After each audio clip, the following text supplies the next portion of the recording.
ইলিয়াছ আলী ডাঙৰীয়াক সুধিছোঁ যে আমাৰ ৰাস্তাটো হোৱা নাই কিয়। কৈছে এইটো গিলাদাৰী গাঁৱটো মানে নেটত নাহে। আসসালামু আলাইকুম। আজ আকৌ একটা কথা কইম দলগাঁও সমষ্টি লয়া দলগাঁওয়ের মজিবুর রহমান বলে কিচ্ছু কাম কাজ করছে না করছে কংগ্রেসের সামসারা করে কাম তো করছেই না, কিচ্ছু কাম করছে না বলে একদম বেকার বলে। তা আগের ইলিয়াসে এবারে খেলবো কংগ্রেসের থেকে, আগেরও এমএলএ আসিন। তা মানুষে আগের ইলিয়াসটা বিরসা না ইউডিএফের মজিবুর রহমান রে বিরসা, আর রাইজে কারে বিরসা দেখুন। এই ভিডিওটা দেখলেই কইতার বাইন কংগ্রেসের সামসারা কি পরিমাণ রাখছে খালি ময়মনসিংহ এলাকাত, খালি ময়মনসিংহ সমষ্টিটিত মানে একদম কংগ্রেসের সামসা আর কোনো জায়গা যেতে না, হেন্দা যেতে না, আপারা সমঝাইতে না, কোনই করতে না, খালি আইব ময়মনসিংহার সিফা সাফা, খালি ময়মনসিংহার ভোট লাগে আর কিচ্ছুই লাগে না তার। মাং নাই কোনা বুঝছেন যে ময়মনসিংহার দল কংগ্রেস, বিজেপি যে যে ময়মনসিংহার দল কংগ্রেস, এটা ঠিকই না, এটা খালি ময়মনসিংহার এলাকাত কিনলে গিয়ে আপারা সমঝাইতে না, অন্য সাইডে যাইতে না, অন্য কোনো না ভাই খালি ইউডিএফের লগে কই যুদ্ধ করুন লাগে বিজেপির লগে আর করা যায় ইউডিএফের লগে। ইউডিএফ আচ্ছা ইউডিএফ যদি তোরা যদি সরকার করস তা ইউডিএফ কি বিজেপির লগে যায় যোগদান দিব না তোরার লগে যায় সামিল হইব? এটা কস না কিনলে কি। আর তোরা কি হানি যে করতেছ তোরা জানোস না কংগ্রেসে কি হানি করতেছে? তো দয়া করে আইনার এই ভিডিওটা দেখুন।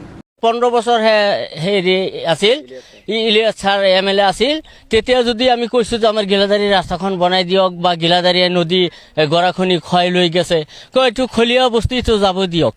মানে কংগ্ৰেছৰ দিনত এইটো মানে আমাৰ গিলাদাৰী গাঁৱটো মানে নেটতে নাছিল। মানে আমাৰ প্ৰাক্তন বিধায়ক ইলিয়াছ আলী ডাঙৰীয়াক সুধিছোঁ যে আমাৰ ৰাস্তাটো হোৱা নাই কিয়। কৈছে এইটো গিলাদাৰী গাঁৱটো মানে নেটত নাহে, সেইকাৰণে চলাচল করার মানে সুবিধা হয়েছে। হ্যাঁ সুবিধা হয়েছে। ধন্যবাদ কাক দিব? তখন মজবুরি ধন্যবাদ নাকি হ্যাঁ হ্যাঁ যা বানাইতেছে হ্যাঁ তো ধন্যবাদ দিব। প্ৰতিশ্ৰুতি দিছিল আৰু মই মোৰ মতে যে এইটো কামে ফাৰ্ষ্ট কৰিছিল গিলাদাৰী গাঁৱত এমএলএ হোৱাৰ পিছত। এতিয়া আপোনালোকে ৰাইজ সুখী হৈছে? ৰাইজ বহুত সুখী। কেনেকুৱা বিধায়ক আপোনালোকে বিচাৰিছে? আমিতো মজিবৰ ডাঙৰীয়াকে বিচাৰি আছোঁ। এতিয়া মজিবৰ ছাৰে যেনেকৈ কৰি দিছে সেইকাৰণে আমাৰ ৰাইজৰ সুবিধা হৈছে। মজিবৰ ৰহমান ছাৰক ধন্যবাদ দিছোঁ। ইলিয়াছ ছাৰে কৰা নাছিলে, আমি জনাইছিলোঁ, আমি জনোৱাৰ ভিতৰত কৰা নাই, নেটতে নপৰে বুলি কৈছে। সেইকাৰণে মজিবৰ ছাৰে কৈছে, মজিবৰ ছাৰক ধন্যবাদ দিছোঁ।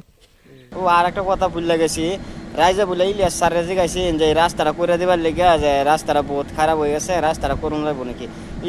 ইলিয়াসে বলে উত্তর দিছে যে রাস্তা বলে নেড়ো নাই, তে নেড়ো নাই বলে এর লেগে বলে রাস্তা হইতো না। তে আমি জিগাবার চাই ইলিয়াস স্যার এটা কোন জামানাত আছেন, এটা কি ব্রিটিশ আমল আছেন যে রাস্তা নেড়ো নাই? তো ওহন মজিবুরে যে প্রতিশ্রুতি দিছেন যে এমএলএ হাইরে এই রাস্তাটা বানাই দিব, তো ওহন রাস্তাটা কিবা নেটের মধ্যে আইছে?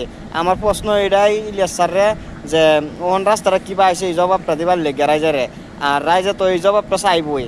আর আইনারাও বেশি বেশি করে একটু শেয়ার করে দেন যে কংগ্রেসের দালাল না পোষে ভিডিওটা, কংগ্রেসের দালালে চাই আইরা যে দেখতে আইরা যে একটু জ্বলে। তে বহুত কিছু কইলাম, তে আইনারা একটু ভিডিওটা শেয়ার করে দেন যে একটু বেশি বেশি করে, আর ফলো করে যান যে, আর কংগ্রেসের দালালটি একটু বেশি শেয়ার করুন যে।